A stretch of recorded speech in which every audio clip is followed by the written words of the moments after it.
Aumenta, Pacheco! Baby, baby up, baby up, baby up. Ó. Mete assim, ó. Muito bom! Sextou no Gazeta Esportiva. Muito boa noite, Faz tempo, pessoal. Essa é boa, né? Que virou. Essa eu não era nascido, não.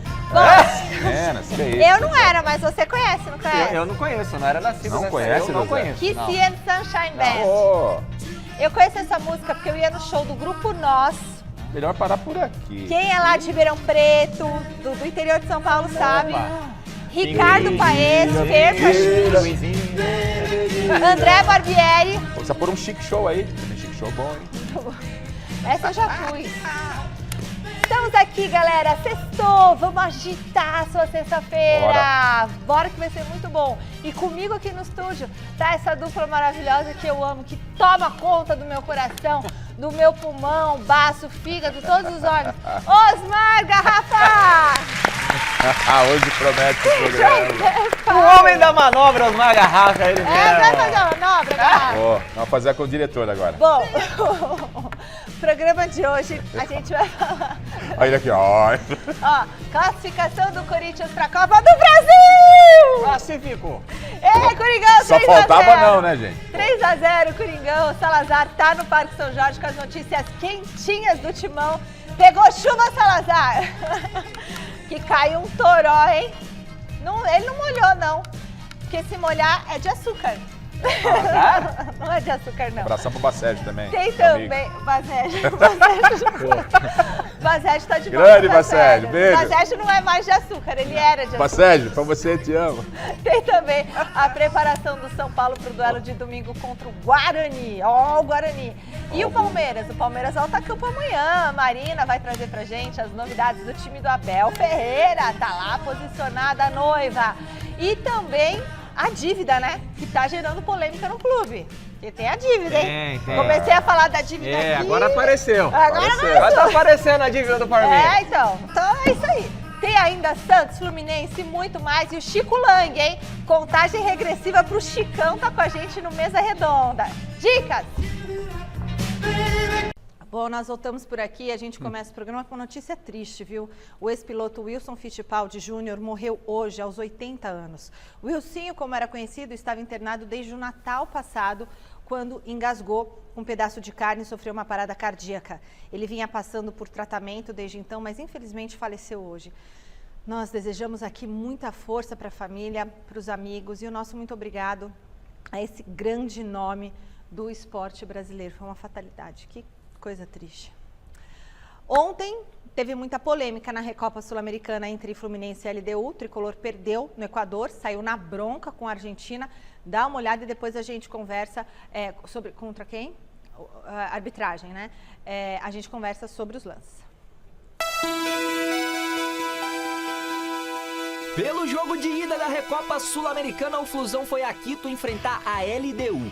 O jogo começou quente e logo no início o Fluminense pediu pênalti em cima do Cano nessa jogada aí, que gerou muita reclamação do Flu durante e depois da partida.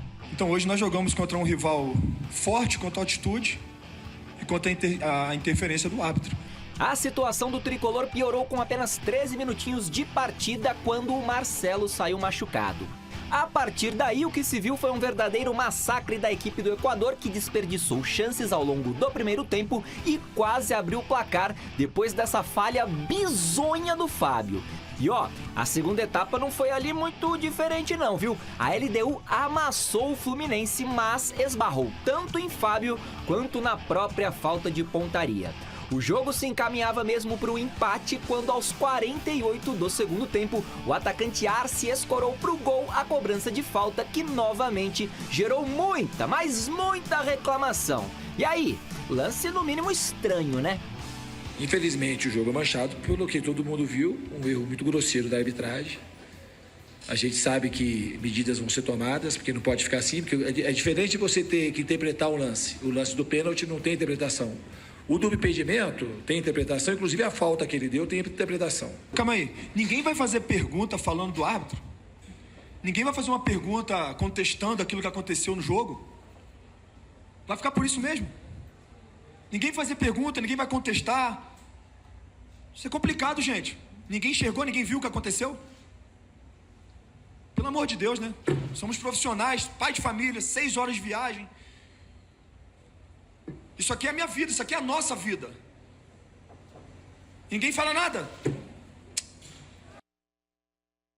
E eu acho que ele não está certo de se posicionar dessa forma? Não, é assim, Michele, eu penso dessa forma, que sobre a reclamação, o Fluminense tem razão, primeiro lance aí polêmico para mim, pênalti. Muito Né? pênalti. Pênalti, não se discute, pênalti.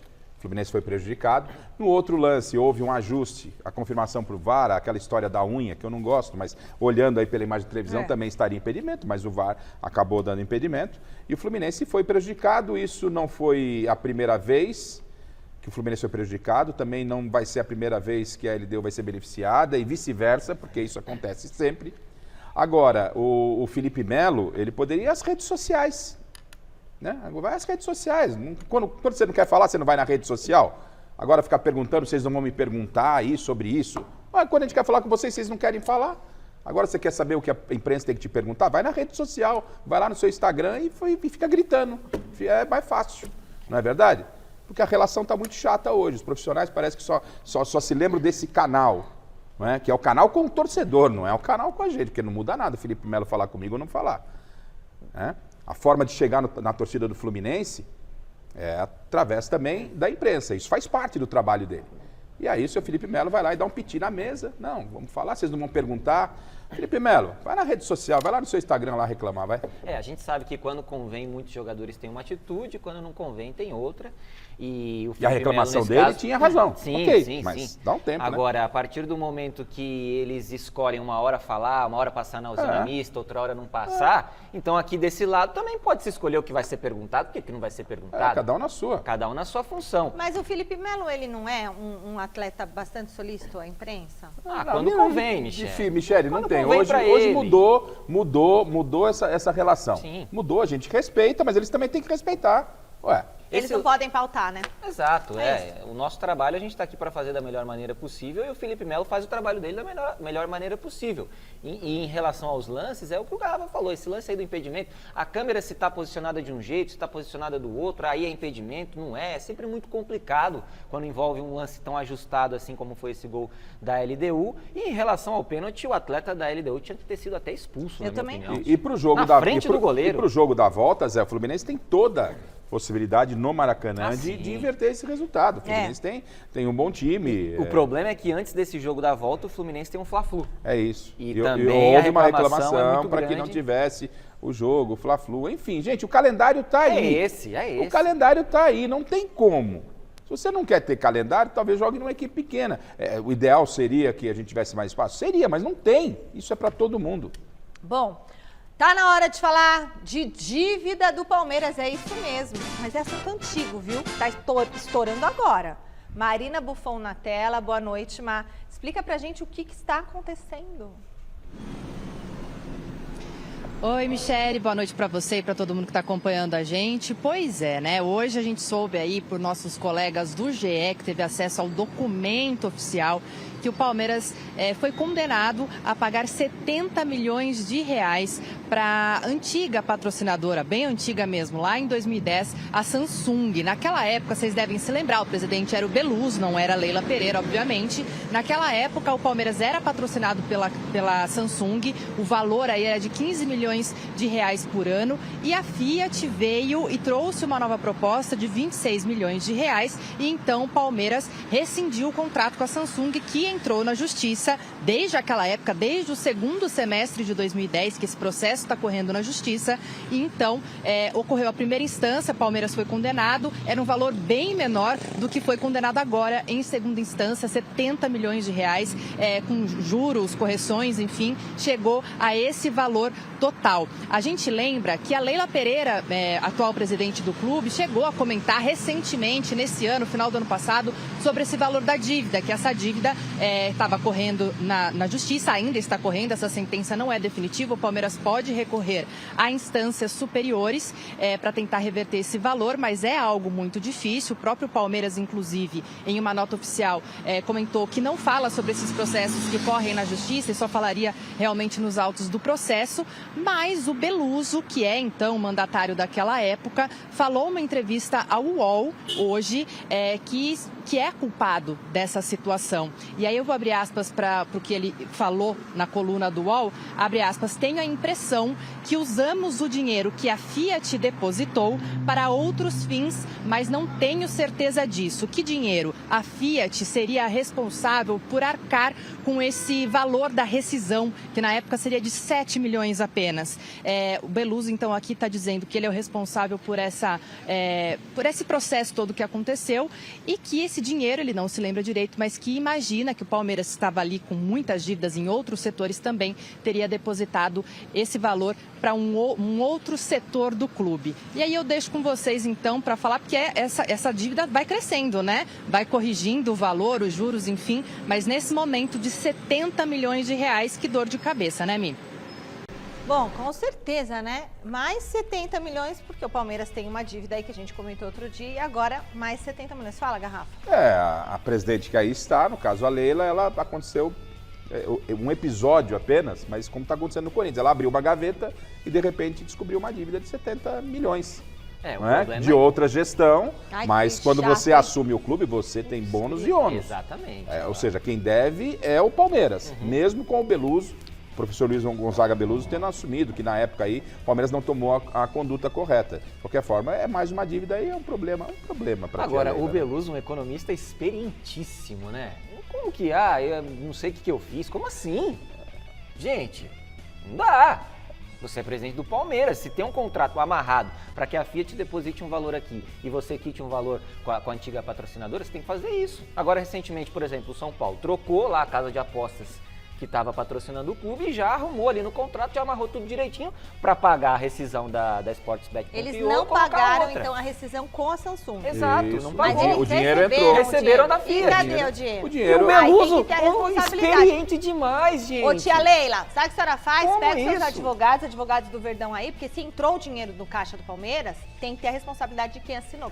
Mas o professor Luiz Gonzaga Beluso disse que esse dinheiro deve ter sido usado em alguma outra conta do Palmeiras, né? Tudo bem, eu Garrafa, sei, mas peraí, se o Não, contrato foi amarrado... Pera, tudo bem. dá. Não, ok, peraí. Olha o Palmeiras tá passando então, agora. tudo bem, mas tem que descobrir aonde foi usado o dinheiro, então. Isso, essa é a questão, mas, Gente, né? Aí, entendeu? Responsabilidade. Cadê o Se dinheiro? foi feito para que eles pagassem um valor para você quitar aqui com a outra empresa, se você tem 3, 4 dívidas, você pegou o dinheiro e escolheu qual dívida que você ia pagar, não dava então pra pagar você escolheu todas. errado, porque Não, você porque agora não, tá se você- pagando o preço Mas você aí, pagaria da outra também. Eu não tô Não, dizendo. mas, Você Garrafa, tem que o pagar. contrato Zé, foi pera um amarrado, pouquinho. o Ô, Zé, contrato você foi tem amarrado. 10, você tem 50 de dívida. Você recebe 10. Você escolhe pra quem você vai pagar. Você vai pagar só um de 10. Aí não Vai tem que sobrar, vão escolher. sobrar 4. O contrato foi amarrado para que um valor X fosse Mas depositado talvez pra o você valor, encerrar com outra empresa. eu tô aqui subjetivando, talvez o valor fosse maior de uma outra dívida, que poderia dar um transfer ban, alguma outra coisa, o Palmeiras pegou esse dinheiro e eu só quero o pra seguinte, cá. eu acho que o isso que Palmeiras aconteceu. tem que ter lá anotado. Saber pra onde foi o dinheiro. Pra onde Aí foi sim. o dinheiro. Ponto. difícil, porque hein? não é possível surgir 70 milhões agora que não- na gaveta.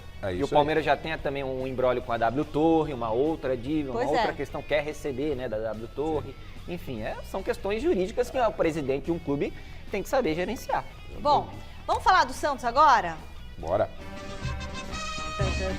Domingo, 11 da manhã, o Peixe entra em campo contra o São Bernardo no Morumbi. A torcida santista mostrou que está empolgada, hein, para esse duelo. E olha, comprou mais de 40 mil ingressos para o jogo. A expectativa é de que Juliano que era do seu Corinthians, não é, Chicão? Juliano seja a novidade na equipe de Fábio Carille. O Santos é o líder do Grupo A do Paulistão, tem 19 pontos e já está classificado para a próxima fase. O que esperar desse jogo? É importante esse possível retorno aí do Juliano, porque o Carille está tendo problemas para escalar ali o setor de criação, sem o Juliano tá sofrendo muito. Agora, o pessoal da bancada santista aqui da nossa redação tava tentando comprar ingresso aí, não tava conseguindo, tava dando bug no site. Mas enfim, colocaram mais ingressos. colocaram pra mais vender. e a torcida do Santos promete fazer uma grande festa Mais lá no 1.000 Morumbi. ingressos. O que é um grande barato ter o Santos aqui na capital Muito paulista bom, no muito domingo bom. de manhã, uma grande atração. O Santos está fazendo um belo campeonato paulista, aquém da sua expectativa, essa é a verdade. É verdade. Com a queda para a Série B do Santos, a chegada do Carille, a montagem de novo elenco. Ninguém imaginava que o Santos pudesse dar essa resposta em campo. Já está classificado a próxima fase, então é um belíssimo atrativo. E continuo com o meu protesto aqui, respeitando todos, de que a torcida do Santos volte com as faixas do Santos. Eu não consigo entender as faixas do Santos, o distintivo do Santos de ponta cabeça dentro da Vila Belmiro. Mas é o protesto, porque o time caiu. Caiu, ok. Caiu. Caiu. Caiu. Mas o Santos tem uma história magnífica. O time caiu, não mas é a faixa lá da torcida jovem. Mas tem o distintivo do Santos. Não. Eu respeito, mas eu discordo, gente. Né? O torcedor fica bravo. Não, fica bravo, mas a instituição, a marca Santos Futebol Clube, ela é muito grande, independentemente de A. Eu vou te de falar, B. eu já passei por 4 rebaixamentos. É duro, rapaz. Não, tá. É duro, é difícil, né? Você rasgou alguma camisa sua do Não, Vasco? mas ninguém rasgou a camisa do Você Santos. pegou a camisa e pôs ela... Eu só não sei mesmo. Ó, na Bíblia, quando ficavam nervosos, antigamente rasgavam as vestes. Não, não cheguei a rasgar. Não. Você não ia Deixa eu rasgar falar muita uma coisa, veste, viu? O que esperar do Juliano? É um grande jogador, assim, no Corinthians ele estava, na minha modesta opinião, jogando numa função que ele não gosta muito, estava tendo que se adaptar, porque tinha o Renato Augusto ali, que fazia a função de meia, mas no Santos ele está com essa função de camisa 10, está sendo um grande articulador, e aquilo, é um jogador que tem nível e que num Campeonato Paulista, com equipes ali de menor potencial, e até mesmo na Série B, equipes com um nível não tão elevado, ele pode dar um caldo, pode ajudar bastante esse time do Santos. Entre o Juliano e o Matias Rojas, o Juliano seria muito mais útil ao Corinthians do que o Matias Rojas. Então é isso que eu estava pensando. Sabendo-se já que não iam Muito renovar mais. com o Renato Augusto, por que não deixaram o Juliano? Enfim. Né? Escolhas. Fica a pergunta. O Corinthians não deu qualquer chance para a zebra e garantiu ontem a classificação para a próxima fase da Copa do Brasil. Olho na tela. O Corinthians avançou para a segunda fase da Copa do Brasil e manteve sua invencibilidade sob o comando de Antônio Oliveira, o Tonhão da Fiel. Em Maringá, o Timão enfrentou o Cianorte e logo aos 2 minutos de jogo, o Wesley abriu o placar contando com um desvio, mas marcando esse bonito gol.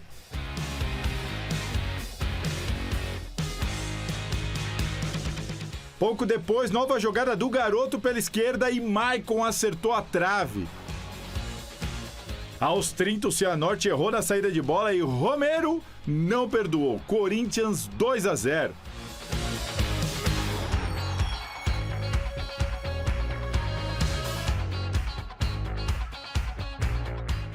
O Gustavo Henrique também balançou as redes ainda no primeiro tempo, mas a arbitragem anulou o gol do zagueiro por impedimento. Na etapa final, aos 17 minutos, Pedro Henrique cruzou, Wesley escorou de cabeça e Romero, de novo, ele apareceu para completar mais um gol do paraguaio na temporada, hein?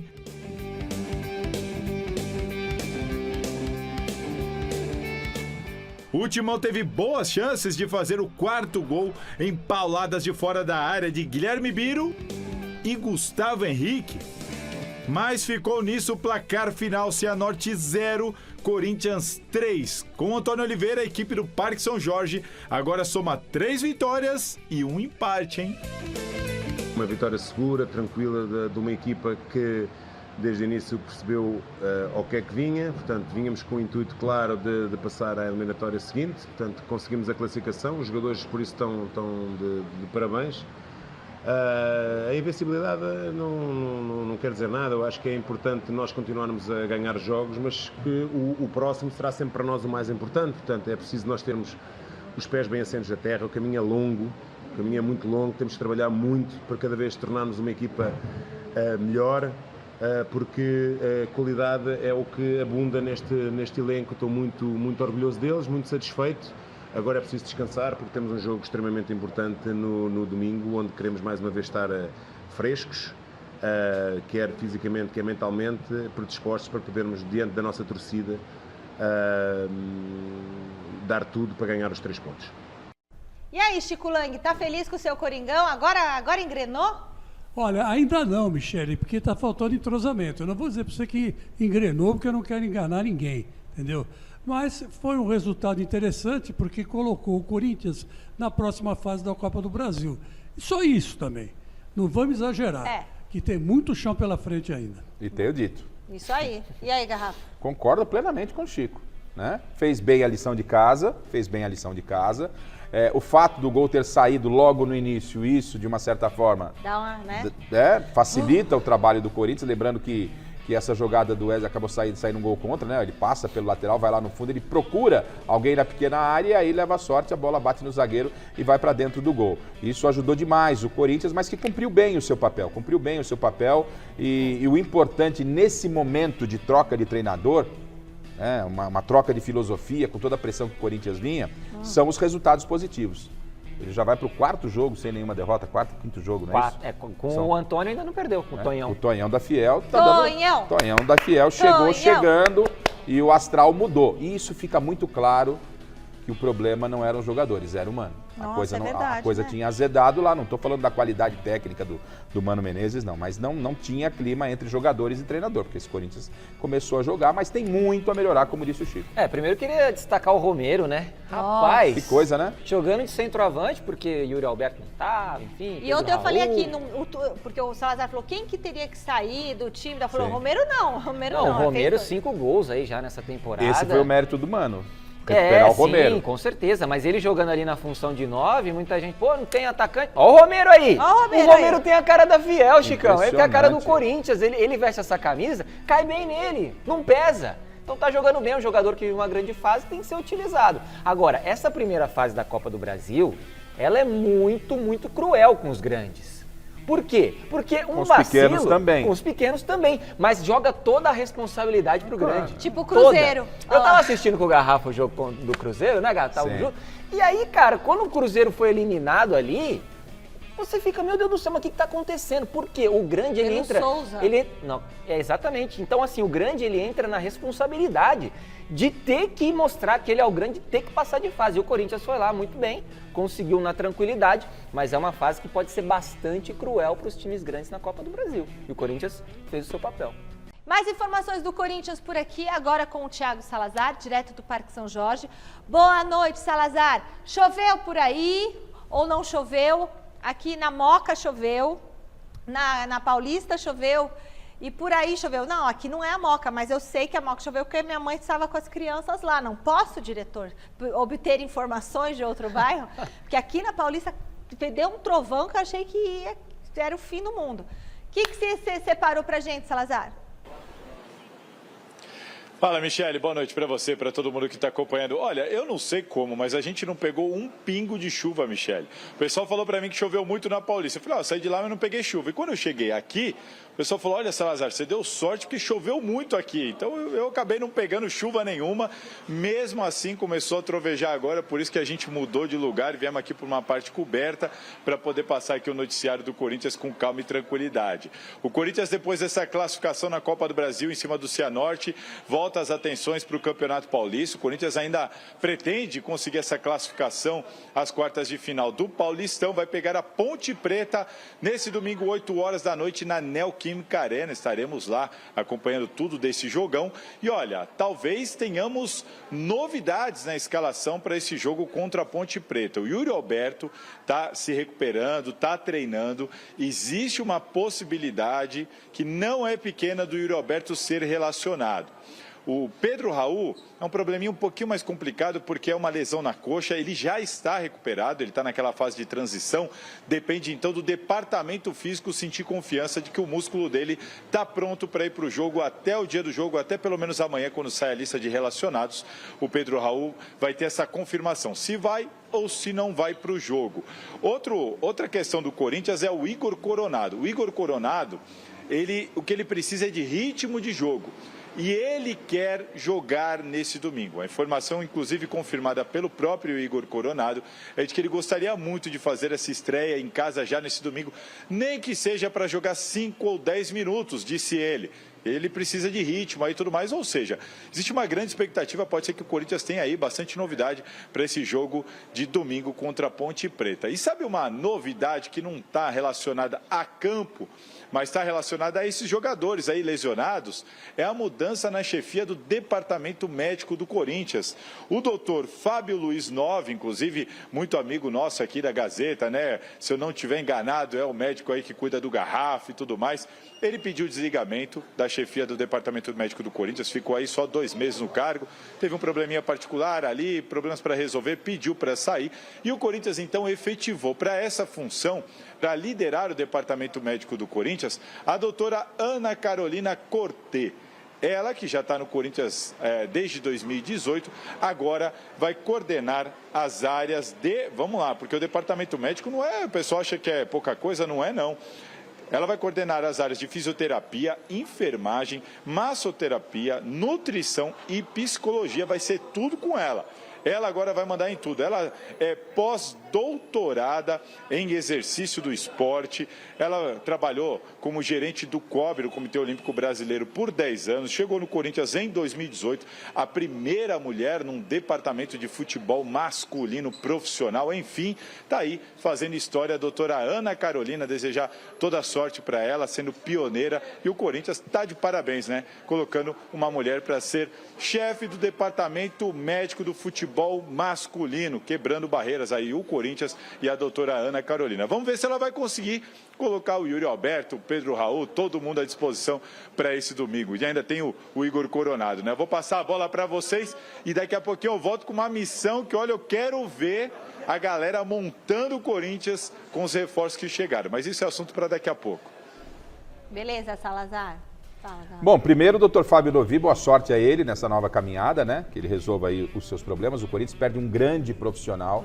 Pois é. Campeão da Libertadores pelo Santos, fez um trabalho magnífico no São Paulo. São Paulo consertou todo mundo. Né? Magnífico no São Paulo. O Corinthians foi buscá-lo em função disso. Ele já tinha trabalhado também no Corinthians e estava fazendo um trabalho muito bom no Corinthians. Só que no Corinthians, você sabe, o jogador está chegando no aeroporto e recebendo, né, uniforme para jogar, tá meio desorganizado o Corinthians, né? Então, boa sorte ao doutor Fábio e também à doutora Ana, que agora ela vai encabeçar aí o departamento médico do Corinthians. O doutor Fábio é de altíssimo nível, né? Altíssimo nível para resolver os problemas pessoais dele. O Corinthians perde um grande profissional. Agora a doutora Ana vai ter trabalho, hein? Oh. Já chega com bastante trabalho ali, quer dizer, já estava lá, né, no Corinthians, mas agora nessa nova função, boa sorte para ela. E em relação ao Chapolin Coronado aí, o novo Chapolin Coronado, a galera tá chamando ele assim nas redes, Chapolin Coronado. Aí eu acho que não dá para ele jogar, entrar e já jogar 5 minutos. Ele falou, essa informação que o Salazar trouxe. 5 minutos? Não foi figura de linguagem, ele falou nem que seja para participar de 5, 10 minutos. Não, pera, estamos falando de futebol profissional, você vai para jogar 5 minutos, pelo amor de Deus. Eu né? acho que ele vem para ajudar, vai ajudar muito a vontade dele estar em campo, ótimo, muito legal, né? Mas 5 minutos? Tem que ter uma condição mínima para poder ajudar o Corinthians. Acho que ele pode até entrar nessa partida. Ô Zé, o jogo contra a Ponte Preta, os próximos jogos do Corinthians no Campeonato Paulista são jogos decisivos para que o Corinthians avance, tente avançar a próxima fase e ainda não dependendo somente dele. Então tem que ser levado isso com muita seriedade, ir a campo quem realmente tem condição. Se ele tiver condição, eu acho que ajuda muito. Mas 5 minutos não, né? 5 minutos não. Você acha, Chicão, que ele deveria entrar para jogar 5 minutos ou não? Tem que entrar para jogar quando estiver totalmente preparado? Não, claro que não. Tem que jogar quando estiver totalmente preparado, né? Hoje em dia não dá mais para você brincar, Michele. Hoje em dia o futebol está muito sério, está muito profissional, né?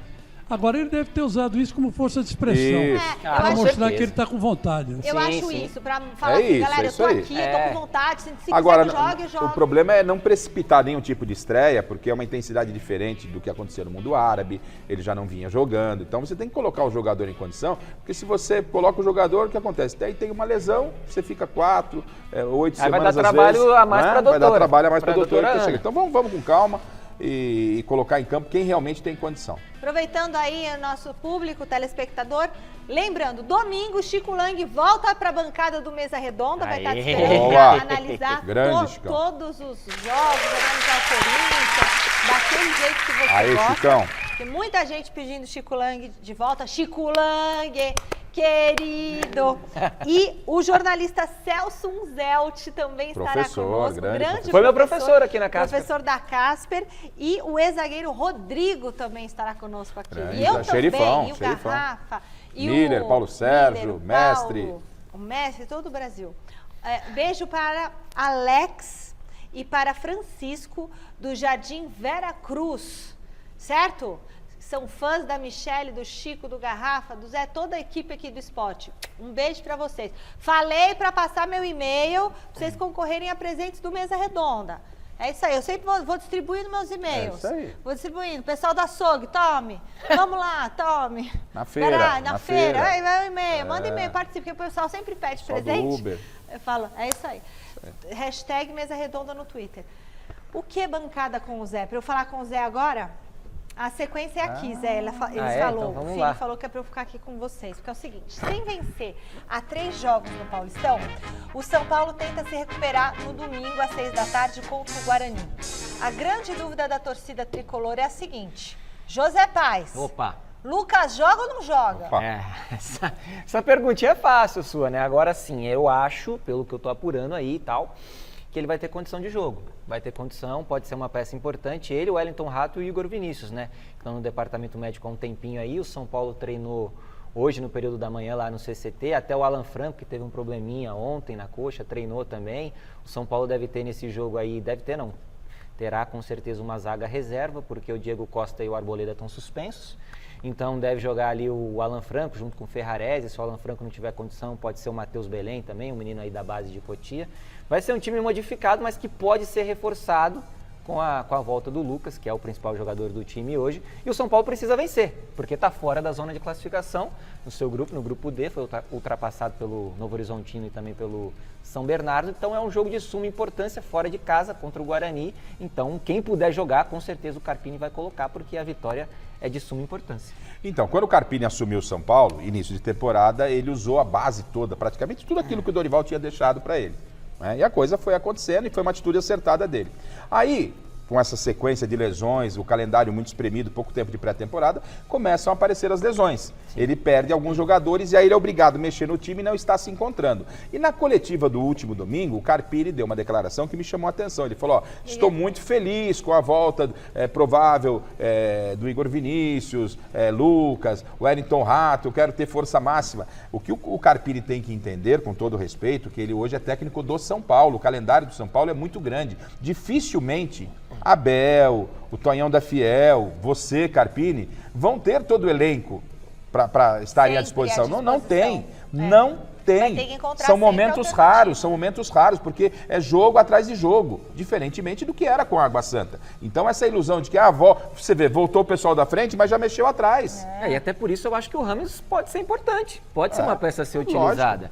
Porque você tendo várias lesões, um cara que sabe jogar, é craque, conhece. Pra ver o que aconteceu lá, se Exatamente. ele tá afim. Eu acho que ele tá afim, Garrafa. Eu acho que ele tá afim. É ele bem tem verdade que ele ficou não porque é maior não teve que o São proposta. Paulo, né? Bem verdade. Me pareceu, já que você tocou no assunto, me pareceu quando o Rames chegou, ele achou, vou jogar lá no Brasil, no São Paulo, que ele chegou achando que era maior que o São Paulo. Vou jogar aqui na seleção colombiana, tá? Não. Aí ele viu que não era assim. Exatamente, foi viu isso que o São mesmo. Paulo nem precisou dele para ser campeão. Sim. Né? Então agora, se ele... Acho que ele entendeu. Né? Se ele entendeu esse processo, aí a coisa pode ele fluir. baixou a bolinha, porque ele viu que ninguém quer ele mesmo. E outra coisa que você falou que é importante, o São Paulo ele forçou muito alguns jogadores nesse início de temporada, porque queria quebrar o tabu em Itaquera, viu que era a chance, teve um Corinthians completamente desmantelado. Um desgaste grande ali. Teve um desgaste. E pro jogo da Supercopa contra o Palmeiras também, o Rafinha jogou esse jogo sem condição de jogar, porque sabia que era o título que faltava contra um grande rival, seria um título importante, então forçou muito naquela semana ali, logo no início. E aí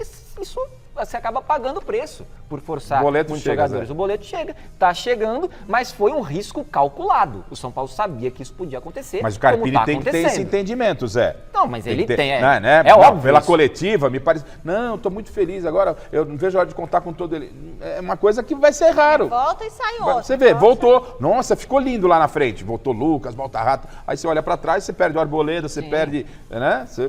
Problema. Agora a gente volta a falar de um assunto que está repercutindo muito desde a noite de quarta-feira, que é aquele ataque ao ônibus do Fortaleza. O presidente do STJD, José Perdiz, determinou que os jogos do esporte em casa sejam com portões fechados até o julgamento do caso. Além disso, o clube pernambucano não terá carga de ingressos para os torcedores nos compromissos como visitante. A punição é válida para as partidas organizadas pela CBF. O ônibus do Fortaleza foi atacado com pedras, com bombas, depois do jogo contra o Sport na Arena Pernambuco pela Copa do Nordeste. Eu penso, Michele, que essa punição não tem que ficar apenas no campo desportivo. Eu achei pouco. Não é? Não, mas eu estou falando assim, não tem que ficar no campo E desportivo. não pegaram ninguém. Isso aí é tentativa de homicídio. É. Com não é? certeza. Entendeu? Não Então, vão apurar. a penalidade no campo desportivo é uma coisa e temos que cobrar a punição na justiça da sociedade. Sim, sim. não Justiça é? comum. Justiça comum. Agora, essa medida de tirar torcedor, alguma coisa tem que ser feito, foi feito, até que aconteça o julgamento que não tem data para acontecer. A gente viu recentemente o que aconteceu com o Santos, lá na Vila. Parte de torcida colocou fogo em carro de jogador, entraram no casco. O que aconteceu? Santos sem torcida. O Santos está jogando sem torcida? Claro que não. Não. Cruzeiro e Coritiba, recentemente, acho que há 1 ou 2 campeonatos aí, aquele quebra-quebra generalizado, as 2 equipes sem torcidas. Passou 2, 3, 4 semanas, já tínhamos torcidas. Então, eu não me iludo muito com esse tipo de punição. Eu também não. Depois dele A gente falou aqui no caso do Santos, 2, 3 cesta básica e sai. Então, assim, isso não pode. Gente, tem jogador do Fortaleza que tá com estilhaço de bomba na perna ainda. Estilhaço de vidro. Então, assim, é um negócio sério. Um rapaz aí, um dos jogadores do Fortaleza, um corte aqui no supercílio, a cara inchada. Gente, que é isso? Estão esperando morrer alguém? Estão esperando morrer alguém. Estão esperando morrer alguém. E aí foi por pouco, tá? E aí foi pouco. Aí foi por pouco, hein? São omissos. De um lado, a gente tem os bandidos, né? Que são todos aí com tentativa de homicídio. Doloso, porque tem dolo, tem intenção, né? A partir do momento que faz isso, tá assumindo o risco. Tá assumindo o risco de matar alguém. E do outro lado tem a omissão do poder público, do STJD, que tinha que ter atitudes mais bravas, mais firmes, para coibir esse tipo de ação. E o Fortaleza, ele até tentou, né? Poxa, a gente não vai jogar enquanto os jogadores aqui não tiverem recuperado. Tá certo. Tá certo, tem que forçar essa situação mesmo. Bomba na perna? Que é isso? Isso é um absurdo, cara. Passou do limite total. É o que o cara falou, estão esperando morrer alguém. E aí foi quase. Bom, amanhã tem Palmeiras em campo. Quem será que o Abel Ferreira vai escalar contra o Mirassol? Marina, a resposta está contigo, direto da academia. É isso, Mi. A gente não tem a resposta completinha, né? 100% aí confirmada, mas a gente tem sim uma provável escalação que eu já vou passar para vocês. A gente está aqui em frente à Academia de Futebol, como você falou. O Palmeiras vem desse empate contra o Corinthians no último domingo. Teve aí 2 dias de folga, se reapresentou na quarta-feira. Então teve 3 dias de treino, hoje, portanto, sendo o último deles. Os desfalques continuam sendo os mesmos, então o Dudu, o Mike, o Bruno Rodrigues, todos aí no departamento médico. E por último também o Gustavo Gomes, que se machucou no clássico contra o Corinthians. A escalação do Palmeiras deve ter o retorno do Rafael Veiga. Rafael Veiga que ficou de fora dos 2 últimos compromissos por conta de uma inflamação ocular. Então vamos colocar na tela aí uma provável escalação do Verdão para enfrentar o Mirassol amanhã às 6 da tarde na Arena Barueri. O Everton, Marcos Rocha, Luan, Naves ou Richard Rios, Murilo e Piquerez, Aníbal Moreno, Zé Rafael e Rafael Veiga e na frente Flaco Lopes e Hendrick. A gente colocou essa dúvida em relação ao Naves, Richard Rios por conta da formação inicial, né? O que o técnico Abel Ferreira vai fazer? Vai manter 3 zagueiros? Vai colocar no meio de campo 4 jogadores? Essas são as principais dúvidas aí em relação a esse time que ainda continua invicto no Campeonato Paulista, não perdeu, são 5 vitórias, 3 empates, o último nesse clássico aí que a gente falou. Vamos ver como é que tá o mental dos jogadores do Palmeiras. Agora começou a chover bastante aqui, a gente não tava chovendo não, hein? Tava chovendo só um pouquinho, agora começou e inclusive a gente pode ver aqui atrás que alguns carros estão chegando, muito provavelmente 2 jogadores do Palmeiras que devem ficar concentrados até amanhã. Lembrando que o Palmeiras pode se classificar antecipadamente para as quartas de final se vencer amanhã o Mirassol, mas para isso a Ponte Preta não pode vencer no domingo. E vai pegar quem no domingo? O Corinthians. Então o palmeirense será que vai torcer aí contra a Ponte Preta ou vai esperar mais uma rodadinha? Quero saber de vocês. O que vocês acham? Ô, Michele, esse é um jogo importante pro Corinthians. Porque o Mirassol tá no grupo do Corinthians. Então, se o Palmeiras ganhar do Mirassol, o Corinthians ganhar da Ponte, o Corinthians também dá uma encostada ali no Mirassol e pode ser que se classifique para a próxima fase. Então é um jogo super conectado aí, Corinthians, Palmeiras. Essa rodada vai pegar fogo corintiano torcendo pro Palmeiras, será? Será que o Chico? Isso nunca, será que o Chico Lang vai torcer? Você vai torcer pro Palmeiras? Ele vai torcer contra o Mirassol. Aê! Não tem como. Ele vai torcer Empatezinho. não, ele vai torcer contra o Mirassol. empatezinho. Empate não. Ele vai torcer contra. Ele vai torcer por derrota do Mirassol. E se o Mirassol perder, quem que ganha? Não, aí o Mirassol que perdeu. O Chico entendi, Lang é assim. entendi, não entendi. tem quem Tá, ganhou. tá, O Mirassol perdeu, entendeu? Olha lá a escalação. O Chico vai olhar o resultado. Agora, Michele, a Marina ela fez um raio-x muito bem feito, diga-se por sinal aí do elenco do Palmeiras. São muitas alternativas que o Abel tem e possibilidades de formar o time. O que o Abel está fazendo, na verdade, em termos de Campeonato Paulista, e às vezes as pessoas se surpreendem, é fazer experimento. Ele está montando um time, a Copa Libertadores está chegando, que aí a régua sobe, o nível é muito maior do que o Campeonato Paulista. O Campeonato Paulista tem os enfrentamentos com os rivais, aí ok, mas em termos de temporada, a temporada não começou. Então o Abel tem feito experiências. Esse Aníbal, para mim, é questão de tempo. Ele vai ter que ser titular. Ele tem que ser titular no meio do Palmeiras, não é? Bom demais. Então ele vai fazendo algumas alterações. Você vê, o Naves entrou contra o Corinthians, entrou muito bem. E outro ponto, Zé, que a Marina toca e eu acho que é importante, é o aspecto emocional.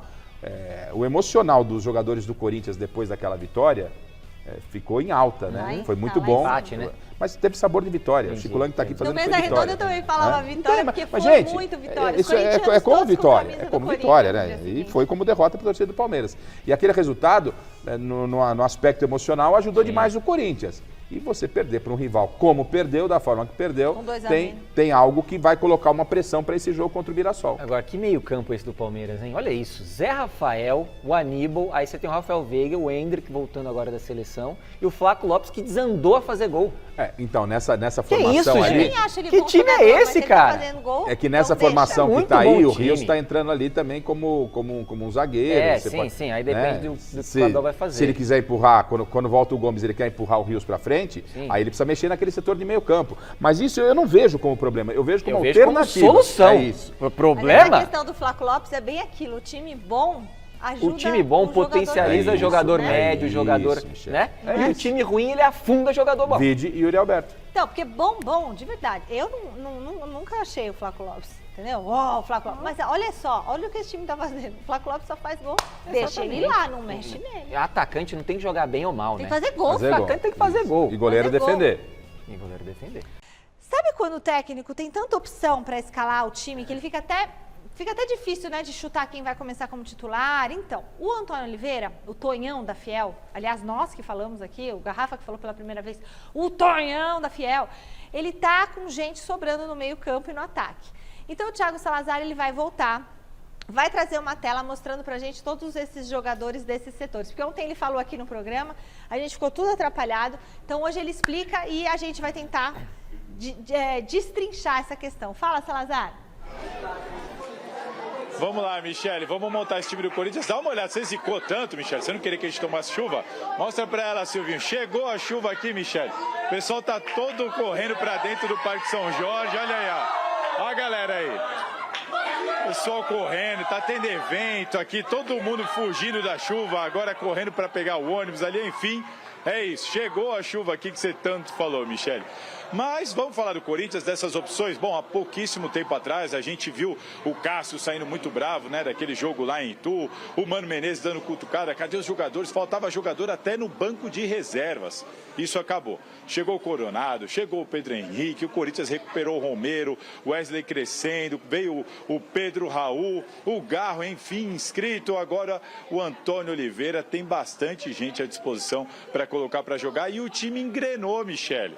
Dá uma olhada, antes da gente começar a nossa brincadeira aqui, dá uma olhada nas opções dele para o meio de campo. Para o meio de campo ele tem à disposição o Ranielli, o Maicon, o Rodrigo Garro, o Igor Coronado, o Fausto Vera, Matheus Araújo e o garoto Rian. Esses são os jogadores à disposição para o meio de campo. E para o ataque a lista é maior, hein? Dá uma olhada aí na tela. Wesley, Pedro Henrique, Romero, Gustavo Silva, Mosquito, Matias Rojas, que tem sido usado no ataque, Pedro Raul, Yuri Alberto, Arthur Souza e Giovani. Agora entra a brincadeira, eu vou passar a bola para vocês aí, Michele, Garrafa, o José Paz e também o nosso amigo telespectador, para montar o Corinthians ideal.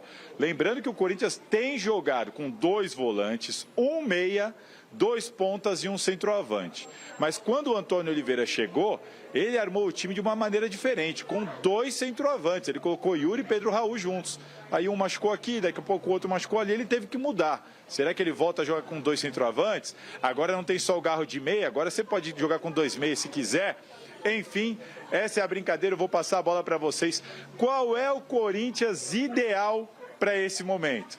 A bola está com vocês. Um abraço. Valeu, Salazar. Mas fica aí, Salazar. Não vai embora não, que eu vou perguntar pra você também a sua opinião, tá bom? Vamos lá, tem que escolher 3 no meio campo e 2 no ataque? E se eu quiser 3 no atacantes? ataque, né?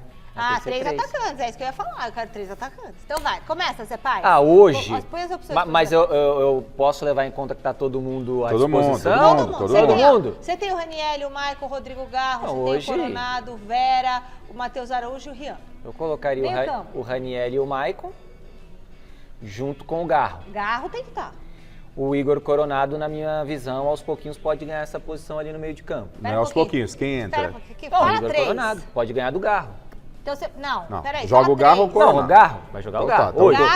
Garro, hoje. Não, mas se ele... Zé, a ideia é se todos tenham condição. Tá bom, então vou botar Raniel, Maicon e Garro. E tá você? bom, perfeito. Garrafa? Eu coloco Raniel, Maicon, Garro, sai nesse momento o Wesley. Devagar. Raniel, Maicon, Garro, meio, igual tá ele. Você fez igualzinho a ele. Ficou me criticando? Já deu 3, já deu 3. Perfeito, tá, Calma. mas precisa ver lá na Chico frente. Lang, quem você escalaria para o meio campo do Corinthians? Eu não mexeria na formação atual. Então é Raniel, Maicon e Garro. Também. O Salazar, tá na escuta? O Coronado não tá entrando aí para ninguém. Vai entrar agora. Então, agora eu quero perguntar pro Salazar. Para você, quem são seus 3 meio-campistas? Nesse momento, esses 3 mesmo. Raniel, Maicon e Garro. Concordo com a galera. Então eu vou discordar. Aí, eu vou discordar. Eu vou de Raniel. Eu vou de Coronado. Ué, não é 2 milhões por mês? Mas... E de Garro. Tá, só que é o seguinte... E aí quem vai correr? Só o Raniel?